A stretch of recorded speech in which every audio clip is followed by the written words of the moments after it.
halkani waa magaalada Burco ee xarunta gobolka Togdheer isla markaana ah caasimadda labaad ee dalkani Soomaaliland. Kalluunku waxa uu kamid yahay badeecadaha ganacsiga ka hirgalay gobolka. Kalluunku waxa uu kamid yahay kheyraadka dihiin dabiiciga ee dalkeenu caanka ku yahay, waxana uu kamid yahay cuntooyinka ugu borotiinka badan isla mar ahaantaana dhisa jirka bini'aadamka. Haddaba dadweynaha ku dhaqan magaalada Burco ayaa la soo qabsanaya cunitaanka kalluunka. Xilli aanu maanta booqanay meheradaha ganacsiga kalluunka ayaa waxa ay mulkiilayaashu nooga xog warrameen suuqa ganacsiga kala iibsiga kalluunka. Sidoo kale waxay carabka ku dhufteen faa'iidooyinka iyo xanuunada uu daawada ka yahay, iyagoona ku baraarujiyay bulshada Soomaaliland waxtarka uu leeyahay kalluunku. faa'iidooyin uu leeyahay oo anaga ka ganacsanayna waana ganacsi xalaal weeye. shayguna haduu wax ibaaxadayo ilaahay deebaneeyay waa faa'iido uu leeyahay. faa'iidada kale uu leeyahay waxa weeyaan marka hore waa kheyraadkii wadankeena weeye. marka waxaan la oran karaa hadii badda qura ay u jeesano waxay noqon lahayd wax inagu filan kheyraadkeedu oo in xoolaha kale kaga maarmi karno. sanadii u dambeeyay bulshadu waxay la soo qabsanayaan runtii xawaaraan la oran karo aad buu fiican ayuu ku soconaya. sababtoo ah maalintii aan bilownay runtii waxay iga horeeyay laba meheradood bay iga horeeyaan meheradayda. maantana iskaashatadii u dambeysay markii aan shirku u dambeeyay aan yeelanay qoladan Firefishta waxaanu 12 process ayay leedahay Burco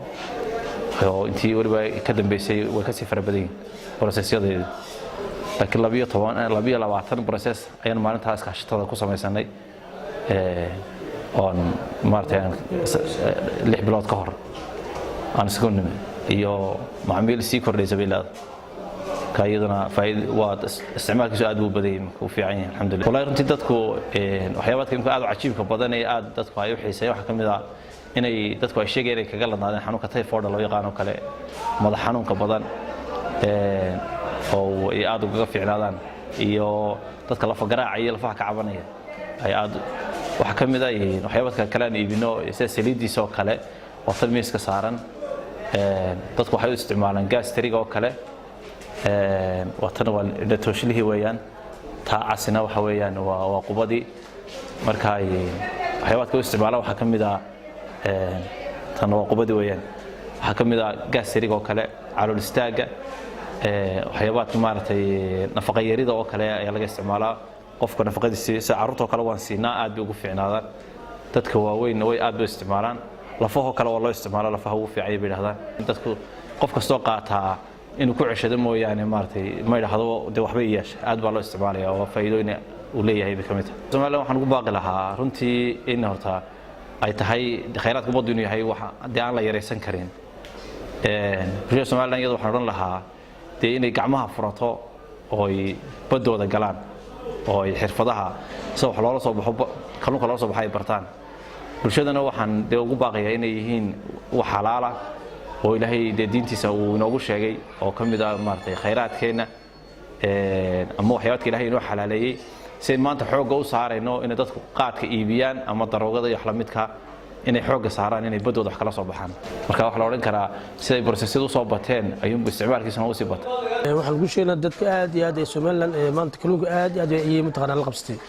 oo ma gartay imga hawshiisa aad iyo aad u socotaa ma gartay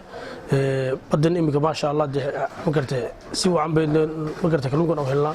hawshan dad aad ma gartay tikora dadka dadweynaha imika taqaatiirta imika waxay dhaan kalluunka daawooyinka xataa maraqiis wan iibinaa ma gartay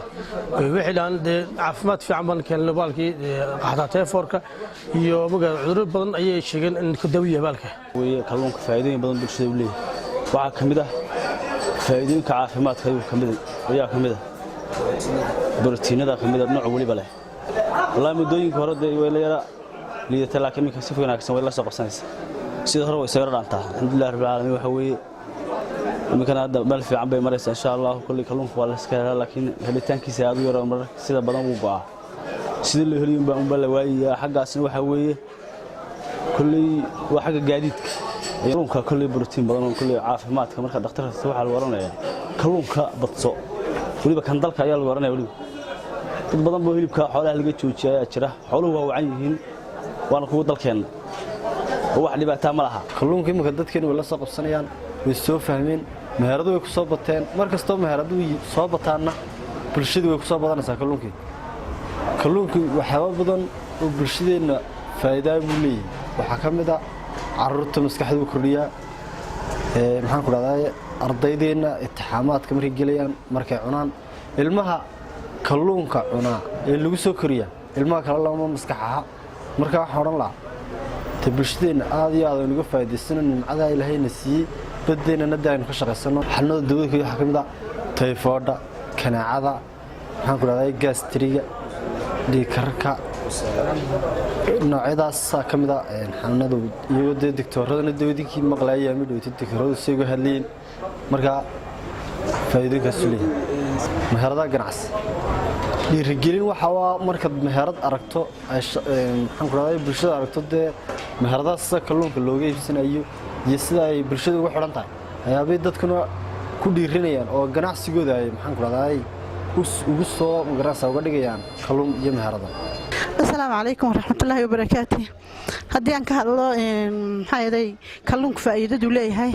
waxyaabo badan buu leeyahay oo dawaa dadka maxaa yeelay sida dhiigkarka waa ka dawo borotiinla waa ka dawo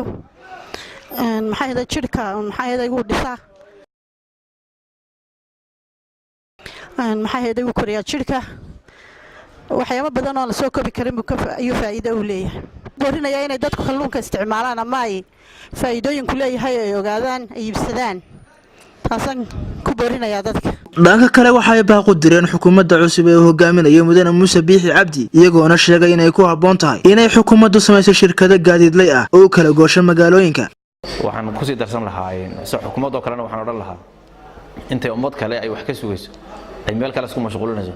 dalkeeda wax ku jira soo saarto wala soo baxdo waxaan fiicnaan lahayd baan oran karaa iyadoo gaadiidka samaysata oo bulshadeeda kaba iibisaba intay u soo saarto ay kaba iibiso ay lacagteedu ka gurato intii cid kale ay ka faa'iideysan lahayd ka guran lahayd iyada intaasan ku dhaafay. kalluunka ayaa kaalin muhiim ah ugu jira dhaqaalaha dalkan ee horumarka sameynaya ee Soomaaliland. waa Cabdiraxmaan Ciise, telefishinka caalamiga GTN magaalada Burco.